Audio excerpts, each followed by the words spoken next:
We're going to wrap this lesson up by discussing when to conduct one-to-ones and the leadership characteristics we're looking for as we engage others to join us. First, we conduct one-to-one meetings anytime. We want to build relationships with those who have a stake in our projects so we can build some leadership around it. As importantly, we want to enable relationships being built between stakeholders. Remember our definition of leadership, taking responsibility to enable others to achieve purpose in the face of uncertainty. That means we want to build a relational culture within our snowflakes, people enabling others. Consider inviting members of your leadership team to conduct one-to-one meetings with one another so that they can build relationships. Teach them about one-to-ones. Invite them to build the next tier of relationships as you build out your snowflakes together. Develop a train the trainers cascading model so you can build core leadership competencies in narrative, one-to-ones, and team structure. Invite your leaders to help you map the networks you're collectively building. Typically, we all start by reaching out to the people we know. We call these strong ties in network analysis lingo.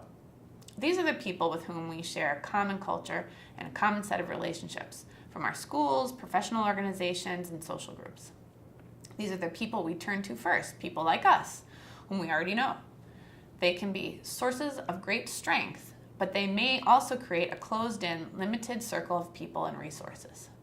For this reason, we also need to think about building relationships with people from different schools or different parts of the community, people who are socially and culturally more distant from us. We call these people weak ties. They bring different resources, skills, and networks, and they add diversity and innovation capacity to our efforts. As we build strong ties and weak ties through our relational tactics, an early and important question is whom to recruit from these networks to join our leadership. There is a tendency to recruit people with authority to make decisions on behalf of a group or institution. On the one hand, they bring resources, prestige, and permission to take action. And while this is very important, those in positions of hierarchical authority are sometimes not used to exercising the kind of collaborative leadership we need. As we discuss in the next lesson, they may be strategic supporters, but maybe not the core leaders we want to recruit to make things happen. When recruiting people for leadership teams, in the course of conducting one-to-one meetings, we look for certain characteristics. First, does this person bring others along? Second, how are their relational skills? Third, we're looking for those who believe in and support other people. Fourth, we want people with positive outlooks toward tackling challenges. Along these lines, we want people who are comfortable with ambiguity and uncertainty. Look, we're building the plane as we fly it. People who like to be in control simply like to fly the plane. In organizing, we're creating emergent strategies, and we're going to need people to hold that tension or they can stifle the collective work. Look for those who are comfortable with and even thrive on emergent processes. Next, do they have the moral imperative, passion, and commitment?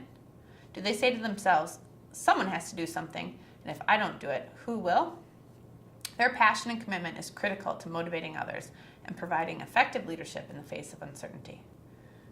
What about a history of collaboration and accountability? Pay attention to whether they've been part of other voluntary group efforts. And along these lines, are they willing to share leadership with others? Probe to see if they've done it before. Those who've been a part of voluntary organizations like PTAs may have valuable experience in sharing responsibility. And are they able to build consensus and accept compromise? Watch out for those who don't listen and can't accept constraints. The ability to compromise is critical to efforts that are interprofessional and involve multiple stakeholder groups. Finally, do they have a learning orientation, and are they willing to take risks? Look for those who can work outside their comfort zone. As we pilot change efforts, learn from what we've done, and improve our strategies, we have to invite those who are willing to take some risks and learn from their mistakes.